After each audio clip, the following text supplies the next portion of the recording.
Apresentação: Tatiana Vasconcelos e Fernando Andrade. São 4h03. Essa é a terceira hora do Estúdio CBN desta terça-feira, 11 de março de 2025. No ano passado, 2024, quase 500 mil de pessoas tiveram de se afastar de seus trabalhos por questões de saúde mental no Brasil. É o maior número em pelo menos 10 anos. Estou falando de quase 500 mil pessoas. Olha a diferença, em 2023 foram 283 mil. O aumento foi de 68%. Esses dados estão num levantamento do Ministério da Previdência Social. E sobre esses números, a gente vai conversar agora com o professor do Programa de Pós-Graduação em Psicologia da PUC Minas, Carlos Eduardo Carrusca Vieira. Oi, professor, boa tarde, bem-vindo. Boa tarde, Tatiana. Boa tarde, Fernando. E boa tarde, ouvintes. Deixa eu só comunicar aqui ao nosso ouvinte a respeito de uma especificidade no currículo do Carlos Eduardo. Ele desenvolve estudos em psicologia do trabalho, contempla as dimensões todas, políticas, psicossociais, ergonômicas, organizacionais, e acho que é disso que a gente vai falar aqui, né, professor? No início da pandemia, em 2020, teve uma queda no número de afastamentos, foram 91 mil. E aí, de lá para cá, os números só subiram. 2021, 185 mil. 2022, 201 mil. 223, 283 mil. E agora, esse aumento bastante substancial de 68%, 472 mil pessoas afastadas do trabalho por questões de saúde mental. O que é que pode explicar esses números quando a gente olha para o mercado de trabalho? O que está acontecendo no ambiente corporativo a ponto da gente ter tanta gente afastada?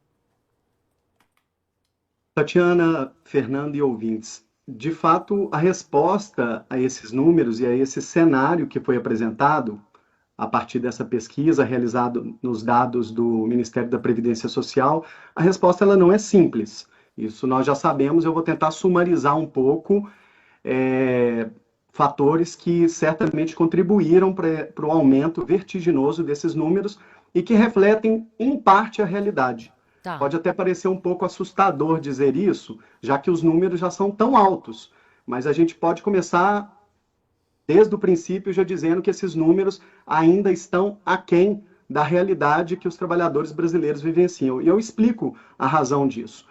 Em primeiro lugar, porque os números tratam especificamente dos trabalhadores do setor formal. E a classe trabalhadora, ela não é composta somente por trabalhadores do setor formal. Ainda nos dias de hoje, infelizmente, no nosso país, é um privilégio quem tem a possibilidade de estar inserido no mercado formal de trabalho.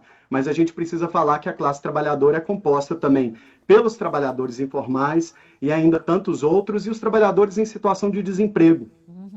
Já estive nesse programa em outras ocasiões e a gente chegou a comentar sobre as rupturas gravíssimas das relações sociais que deixam os trabalhadores desempregados, mas também na informalidade, numa sensação de incerteza em relação ao futuro e que nos convida realmente à reflexão. O segundo ponto que faz pensar que essa realidade é muito mais grave do que aquela, inclusive, que já é apresentada, que já é alarmante, é o fato de que há no nosso país, historicamente, taxas altíssimas de subnotificação, de acidentes de trabalho, mas também das doenças que nós chamamos de relacionadas ao trabalho. E vejam bem, quero colocar aqui uma nuance nessa conversa, porque quando a gente fala de acidente de trabalho, como mutilações, lesões por esforços repetitivos, doenças ossomusculares relacionadas ao trabalho e tantas outros traumas possíveis do ponto de vista físico, isso tem alguma tangibilidade, digamos assim. Esses problemas são mais ou menos visíveis, mas quando a gente passa a tratar da questão da saúde mental, tudo fica num campo muito nebuloso. E daí vem as dificuldades, inclusive, nas perícias judiciais e feitas também pelo INSS, de reconhecerem o trabalho efetivamente como um determinante dos processos de saúde e de adoecimento. Então, esse é um preâmbulo para a nossa conversa, para a gente dizer que, na verdade, esses números refletem uma crise não apenas na saúde mental, eu faço uma leitura de que, antes de tudo, eles refletem uma crise do próprio trabalho, do sentido que as pessoas não têm podido encontrar na experiência que elas fazem do trabalho, dada uma lógica de organização social dos modos de gestão e de organização da atividade contemporânea. Então, de fato, é nessa sociedade, nas lógicas de organização do trabalho na contemporaneidade, que a gente tem de buscar a explicação para esses números tão altos. E, claro, você já citou, inclusive, a pandemia da Covid-19 é um dos momentos, e certamente precisa ser considerado como um momento importante, uma chave de leitura para que a gente possa explicar esses números. Mas eu teria mais 2 outros fatores, ou, digamos, chaves de leitura para que a gente pudesse avançar nesse debate. Quais são? Excelente. Olha só, a pandemia, ela de fato trouxe um impacto que foi muito sentido, especialmente por toda a sociedade, mas especialmente por aqueles trabalhadores que perderam a possibilidade do trabalho formal ou a possibilidade de qualquer trabalho, e principalmente aqueles que estiveram na linha de frente. Sempre se falam dos profissionais de saúde. Então, vou começar pelas técnicas de enfermagem, muitas vezes pouco lembradas quando a gente fala de profissionais de saúde, mas elas estavam ali, fazendo inclusive a higienização dos pacientes, trocando as roupas, fazendo todos os procedimentos que eram prescritos. Temos as enfermeiras, os enfermeiros, também os médicos e médicas e tantos outros profissionais que ficaram expostos a situações de risco bastante intensas, riscos biológicos. Mas não somente o risco de contaminação pela Covid-19, também o risco psicossocial causado pelas altas jornadas, longas jornadas, cada vez mais dilatadas no período pandêmico, também a sobrecarga de trabalho, muitas vezes com equipes reduzidas, e que levou a um desfecho que nós conhecemos bem, um aumento bastante considerável dos quadros de ansiedade, depressão e de esgotamento profissional, o burnout, como se costuma dizer, já incluído inclusive na CID-11. Mas tem mais um aspecto relativo à pandemia, que é o aspecto do desenvolvimento das novas tecnologias. Elas tiveram uma aceleração realmente muito impressionante nesse período, e a sofisticação dessas novas tecnologias também incidiram nas formas de gerenciamento do trabalho. Porque as tecnologias, e nada contra elas, absolutamente, mas se bem geridas e bem utilizadas e instrumentalizadas, elas podem servir a toda a humanidade. Mas quando utilizadas de maneira coercitiva, para inclusive produzir mais pressão sobre os funcionários e os trabalhadores, e exercer uma tecnologia de controle cada vez mais refinada, isso também tem impactos para a realidade de trabalho das pessoas. Isso, fechando o momento da pandemia, terminado aquele momento dramático, trágico na nossa sociedade, se começou a falar em novo normal. Eu me perguntava todos os dias, Tatiana e Fernando, novo normal para quem? Porque muitas daquelas formas de trabalho que ficaram ali, da intensificação do trabalho, das jornadas dilatadas, de horas extras ininterruptas, de finais de semana que se desdobram em uma verdadeira fusão entre o trabalho dentro de casa e o trabalho fora, esses limites, essas fronteiras foram sendo dissolvidas rapidamente. Esse novo normal foi instituído não a benefício da classe trabalhadora. Na verdade, ele passou a ser um novo componente de uma certa opressão da classe trabalhadora e que aumentou muito esse nível de pressão que já é sentido antes da pandemia. E aí eu mencionei os 2 outros fatores. Nós vivemos, e vou falar deles, nós vivemos no nosso país alterações muito dramáticas da legislação trabalhista. No momento, por exemplo, em que foi realizada a contra-reforma trabalhista, como nós, acadêmicos, teóricos, pesquisadores, costumamos chamá-la, ela recebeu inúmeras críticas de associações nacionais de magistrados, de advogados, da própria OAB e de tantos outros interlocutores, pesquisadores qualificados. Essas críticas ou não foram escutadas ou foram rechaçadas de pronto. E a reforma trabalhista, ela avançou de forma acachapante, realmente, introduzindo medidas muito perigosas do ponto de vista da saúde mental relacionada ao trabalho. A ampliação do poder diretivo do empregador, a ampliação do poder patronal, o ataque frontal à justiça do trabalho e às próprias entidades de classe, ao sindicato de classe, a ideia de uma negociação que pudesse prevalecer sobre o legislado, tudo isso aumentou as pressões sobre os trabalhadores e criou aquilo que muitos magistrados, inclusive associações, disseram, um cardápio que oferta empregos e condições de trabalho precárias aos trabalhadores.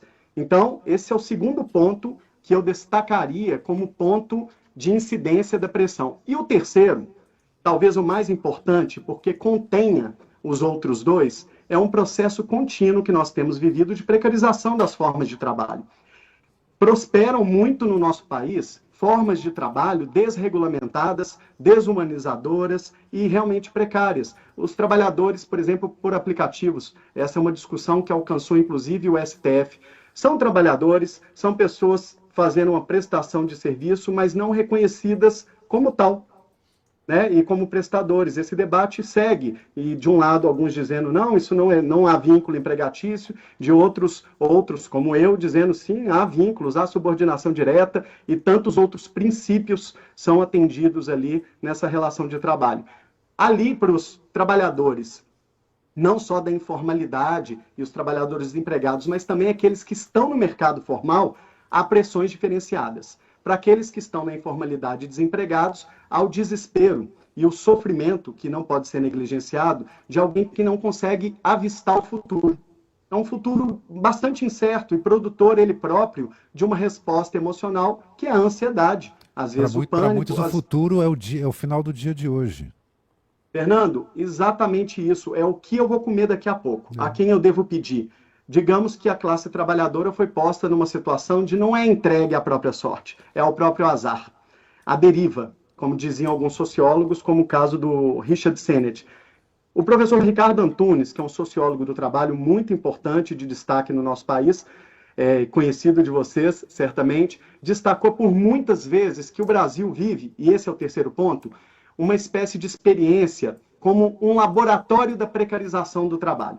As grandes corporações fizeram prosperar, também por forças dominantes no nosso país, formas de trabalho que são realmente precarizantes. Citei, por exemplo, os trabalhadores informais e de aplicativos, que alguns ainda ousam chamar de empreendedores, quando na verdade são pessoas que arriscam a vida sem ter uma retaguarda jurídica, previdenciária, sequer, muitas vezes, um seguro de vida para poder cobrir e resguardar as famílias. Mas vejam só, os trabalhadores que estão na formalidade sofrem a pressão para serem produtivos e conseguirem manter a sua estabilidade no emprego. E essa estabilidade no emprego, essa capacidade emocional de se manter bem no emprego, ela tem sido ameaçada por algumas coisas.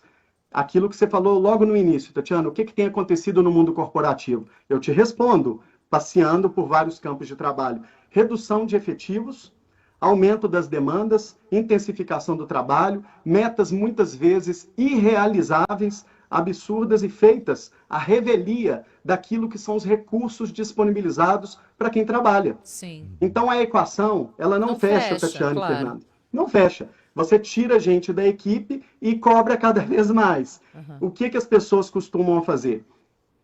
Ninguém quer passar vergonha na sociedade que a gente vive de ser considerado fracassado, inútil, por não ter conseguido performar, esse é o termo da moda, à altura daquilo que foi pedido. Como as pessoas não vão dirigir as suas críticas aos modos de gestão e organização do trabalho, elas querem atender as demandas, mas para fazer isso tem um custo.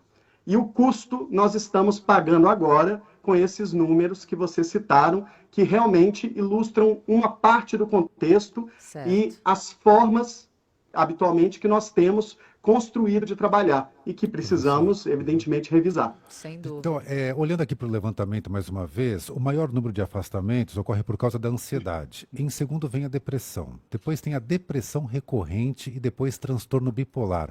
O burnout não está nessa lista. Eu queria que o senhor falasse um pouquinho sobre a diferença entre eles e por que burnout não está na lista. Então, Fernando, excelente questão. O burnout ainda não está na lista com números tão extravagantes quanto os transtornos ansiosos. Mas eu quero destacar algumas coisas que vejo nesse cenário que você mencionou. O primeiro ponto dos transtornos ansiosos. A ansiedade, basicamente, ela é uma forma de resposta emocional, alguma apreensão, incerteza, medo que a gente tem em relação a alguma coisa que pode acontecer. E geralmente a ansiedade nos carrega para uma perspectiva muito pessimista a respeito do futuro. Deve dar alguma coisa errada no futuro em relação a um projeto, um plano. Por que eu penso que a ansiedade aumenta? Tem uma relação direta com a crise que eu citei, que é do trabalho, e não só da saúde mental. A crise que nós vivemos hoje é uma crise das formas de trabalhar, é uma crise do sentido que tem o trabalho para as pessoas. Então, é exatamente nessa raiz, nessa fonte, que a gente encontra a resposta. Se cada um de nós é instado cada vez mais a performar, a atingir metas em tempos exíguos, coisas irrealizáveis com recursos escassos, a nossa profecia de cada um de nós para o futuro só pode ser realmente ameaçadora. Será que eu vou dar conta hoje também? Será que eu consigo alcançar o nível de desempenho que me tem sido exigido? Sobretudo por conta de um certo dispositivo, eu chamaria de psicopolítico, que são os discursos que operam em cada organização, dizendo para os trabalhadores assim: olha só, se você não dá conta, pede para sair. Se você não está dando conta, vai embora, tem outras pessoas para assumirem. Essa pressão aterradora sobre as pessoas faz desenvolver também essa resposta de ansiedade. Mas a ansiedade, como você disse, não é o único problema. Nós temos nesse quadro aí, por exemplo, os transtornos depressivos. E o transtorno depressivo, obviamente, como um quadro clínico muito grave, sério, que requer tratamento, ele não é só a tristeza de um dia ou a tristeza por conta de um evento único que você vivenciou. É aquele sentimento permanente, até de um futuro mais abreviado, de projetos que passam a não ter mais sentido, de expectativas que vão sendo desconstruídas rapidamente, e com esse estado de ânimo do humor triste que se mantém de forma bastante permanente, impedindo a pessoa, inclusive, de regressar às suas atividades laborais. Perfeito. Professor, o perfil de quem é afastado, a maioria é mulher, né? São 64% do total mulheres com idade média de 41 anos com casos de ansiedade e depressão. Você pode comentar esse recorte de gênero? Por que isso acontece com as mulheres? É quase retórica essa pergunta, porque a gente noticia isso aqui todos os dias, né? Imagino que seja sobrecarga, acertei? Olha, Também. também. E vejam só que a gente tem os dados pelo recorte de gênero, mas não ainda o recorte de raça. Porque certamente, se nós os tivéssemos, a gente poderia fazer outras induções, outras deduções a partir desse quadro. Eu acredito que é isso mesmo, a redação que pediram ao Enem, né, no Enem, em tempos atrás, responde essa questão. E muitas autoras que discutem essa questão da divisão sexual do trabalho, dos estereótipos de gênero, do sexismo, da lógica patriarcal, vão insistir nessa questão. As mulheres assumem na nossa sociedade um trabalho invisibilizado. Ele não é invisível, ele é invisibilizado, que é a economia do cuidado, é o trabalho doméstico. E elas fazem nesse trabalho de tudo. Né? Se você pergunta a uma mulher o que ela faz, o que ela considera ser o trabalho doméstico, ela te dá respostas que não cabem em uma folha. São várias funções desenvolvidas simultaneamente. E é claro que isso tem um custo, é claro que isso tem um peso, sobretudo quando as responsabilidades, e não é ajuda o que um homem faz em casa, as responsabilidades não são igualmente divididas. E aí as mulheres não têm mais o que a gente chamava de dupla ou tripla jornada. Elas têm uma jornada que simplesmente é ininterrupta, é permanente. É uma jornada que não tem fim. E elas vão para o mercado de trabalho fazer frente ao machismo, às lógicas patriarcais também, tentando responder a isso. E sempre se exigindo e se cobrando um tanto mais, porque são oprimidas e cobradas por essa mesma lógica. A equação aí é certeira. É a estafa, o burnout, vinculado à questão do cuidado, mas vinculado também a toda a demanda que elas recebem no trabalho. E mais ainda, tá, Tatiana? As violências sofridas no ambiente de trabalho. Eu estudo essa temática há pelo menos 20 anos. Sim. Não posso deixar de comentar que nessas estatísticas a gente vê uma ascensão também das violências relacionadas ao trabalho, ou pelo menos uma manutenção daquilo que é um quadro grave, das violências como sequestros, assaltos, assédio moral, assédio sexual, perseguições, e que produzem transtorno de estresse pós-traumático. Tive a oportunidade de falar disso num livro, Traumas no Trabalho, uma nova leitura do estresse pós-traumático, e que atingem muitos trabalhadores. Nós vivemos no nosso país um problema de saúde pública em relação à violência relacionado ao trabalho. Tanto é que há até em São Paulo, e eu conheço, pelo menos de algumas interações com a Fundacentro, uma frente parlamentar de enfrentamento da violência relacionada ao trabalho. Sim. Uma ação que eu considero bem importante. E aí a glamorização disso tudo costuma vir em elogios, né? Nossa, que heroína, que supermulher, nossa, que guerreira. Isso é a glamorização da sobrecarga, né? Acho que as mulheres prefeririam descansar. E tem uma questão também, né, professor? Porque em muitos casos, assim, as mulheres que cuidam dos lares, as mulheres que cuidam das contas, que pagam mais contas, que cuidam de mais gente, de crianças, de mais velhos, e aí são as mais atingidas. E aí vem aquela velha pergunta, né? Quem cuida de quem cuida? Sim, eu tenho refletido muito, tendo assistido alguns materiais e feito essas discussões em sala de aula, tenho refletido sobre qual é a versão que o mercado e que as organizações esperam de cada um de nós. É a versão hiperprodutiva, estafada, cansada, esgotada mentalmente? É a versão de cada um de nós que ofereceu de tudo, o melhor sorriso, o melhor abraço, a melhor produtividade, os finais de semana, daquelas pessoas que entregam tudo ao trabalho e depois se sentem dessa maneira, como as estatísticas acabam de revelar? Será que é essa a melhor versão? Será que é essa a versão pela qual a sociedade precisa realmente lutar? E se não, a gente precisa, como dizia minha orientadora na época do doutorado, professora Maria Elizabeth Antunes Lima, é o trabalho quem precisa ir para o divã. A gente precisa deitar a experiência de trabalho no divã. Eu vou complementar audaciosamente a fala da professora Beth Antunes e dizer assim, e do outro lado, não só Freud, mas a gente tem de colocar Marx também e outros autores da psicologia do trabalho para escutar o sofrimento dessas pessoas, tão invisibilizado tantas vezes, mas que agora esse sofrimento, ele grita nas estatísticas. E a gente tem chance, com as disposições legais que vão entrar em vigor, inclusive de tentar mudar algo desse cenário. Não sem muita luta, sem muita resistência e educação para poder fazer isso. Professor, acho que a gente já deixou, você já deixou isso bem claro aqui. A gente tende a considerar a saúde mental como algo individual, né? Como uma questão pessoal e tal, o meu divã, o meu psiquiatra, a minha psicanalista, sei lá. Mas eu acho que esse número, 500 mil, meio milhão de pessoas afastadas do mercado de trabalho por uma questão de saúde mental, nos mostra que esse é um problema coletivo, né? A gente está diante de mais um problema coletivo com causas também sociais. Obviamente tem ali causas inerentes a cada um, mas há causas sociais, coletivas. E aí eu te pergunto, tem políticas públicas sendo desenvolvidas ou pensadas para lidar com esse contingente enorme de pessoas doentes, sobretudo preocupados em levar o trabalho para o divã, para que a gente não produza mais esse tipo de trabalhador cansado, estressado, deprimido, ansioso?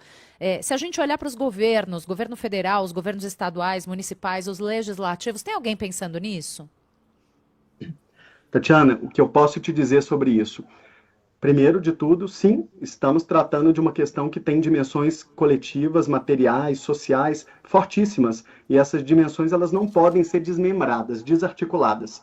Todo o problema da saúde mental relacionado ao trabalho que a gente vive tem a ver, inclusive, com o modo de consumo, de exploração dessa força de trabalho. Em que condições cada um vai fazer, vou usar um termo teórico, mas é possível de entender, uso de si.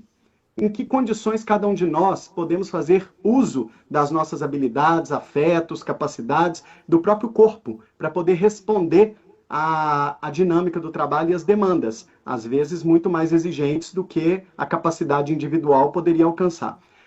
Há uma dificuldade no âmbito do SUS de articular o trabalho como uma categoria, de entender e reconhecer o trabalho finalmente, e olha que há muitos anos a gente fala isso no país, mas muito antes de todos nós, havia outras pessoas discutindo a mesma temática. Há uma dificuldade expressiva de reconhecer o trabalho nesse lugar de operador da saúde, mas também do adoecimento. E daí que as políticas em saúde do trabalhador, elas ficam muitas vezes isoladas, estancadas, cuidando de uma determinada caixa, como se não tivessem de ter relação com outras. Vamos pensar aqui a questão, por exemplo, da saúde mental. É muito fácil perguntar para as pessoas o que é o CERSAM, o que é o CAPS. Elas entendem um pouco da rede de saúde mental e vão dizer, olha, são centros de referência, de cuidados em saúde mental. Mas se perguntar para as pessoas o que é o CEREST, Elas não têm ideia do que é um Sereste, que existe um centro de referência em saúde do trabalhador. E me impressiona, eu acho que o primeiro problema que a gente precisa cuidar é um problema metodológico técnico, de conseguir dar visibilidade para o trabalho, apesar de que a gente está aqui, inclusive, discutindo isso, para que ele seja integrado às políticas públicas, todas elas. Nos hospitais, quando alguém recebe um trabalhador, tem de perguntar qual é o ofício daquela pessoa. E se a síndrome do pânico que a pessoa está manifestando, com um quadro de ansiedade, taquicardia e desespero, se aquilo tem relação, por exemplo, com o trabalho que ela desenvolve no telemarketing. Porque, usualmente, tem. Autores da década de 50, na França, é o caso do Le Guin, descobriram isso e deram o nome de neurose das telefonistas. Mas isso foi na década de 50. Nós estamos em 2025. Ah, depende do ponto de vista, viu, professor? Porque se observar o mundo, acho que você pode ter dúvida e achar que está vivendo em 1950. É verdade, concordo inteiramente. Mas ainda estamos aqui. Então, é fundamental que a gente possa efetivamente olhar o que mudou. Por exemplo, os espaços do telemarketing são espaços mais higienizados, mais confortáveis do ponto de vista físico e até do mobiliário. Mas e a organização e a lógica de gestão do trabalho? Sim. Ainda há scripts? Ainda há um controle coercitivo sobre o que as pessoas podem falar ou não ao telefone? Ainda há pressão por metas que devem ser atendidas? Como as pessoas vão suportar esse tipo de pressão? Trabalhar, Tatiana e Fernando, nessas condições é realmente produzir socialmente o sofrimento. E é, mais uma vez, o que esses números têm indicado. E, infelizmente, me parece que nos próximos anos talvez a gente tenha de voltar a conversar por conta de outras ascensões aí dessas estatísticas. Professor, o nosso tempo está terminando, infelizmente, mas eu queria que o senhor fosse breve para responder ao nosso ouvinte João, que entrou em contato com a gente pelo WhatsApp e disse o seguinte: isso tudo aí é muito mimimi. Pode respondê-lo, por favor? Bom, eu não sei se muda alguma coisa para o João ou para qualquer outra pessoa que pense que o sofrimento é assim, mas eu posso adiantar uma coisa. Faz parte da condição humana a gente se importar com as pessoas, a gente se importar com o sofrimento delas. E não apenas com o sofrimento daquelas pessoas que estão no nosso entorno e que a gente ama. É claro que esse posicionamento é um posicionamento, me permitam, tipicamente machista e daquela masculinidade que sequer consegue reconhecer ainda a existência de afetos na própria vida. A gente precisa primeiro reconhecer na gente alguma coisa para a gente ter condições de evoluir e também reconhecer nos outros o sofrimento, seja na sua parceira, na sua filha, no seu filho, ou no seu ambiente de trabalho. Vocês imaginem trabalhar com pessoas que considerem que o sofrimento dos colegas é mimimi. É isso que levou a gente para o quadro que a gente está. E é a partir daí que a gente precisa lutar e sair, né? E é por isso que estamos aqui. Perfeito. Carlos Eduardo Carrusca Vieira, professor do programa de pós-graduação em psicologia da PUC Minas, comentando esses dados assustadores e, importante que se diga, subnotificados, de Muito quase obrigado. meio milhão de pessoas que tiveram de se afastar de seus trabalhos por questões de saúde mental no Brasil em 2024. Professor, muitíssimo obrigada por estar conosco de novo, esclarecendo muitas coisas tão fundamentais da nossa vida para a gente, para os nossos ouvintes. Venha sempre. Muito obrigada. Eu agradeço muito, um abraço para você, Fernando, Tatiana e todos os ouvintes. Muito obrigado.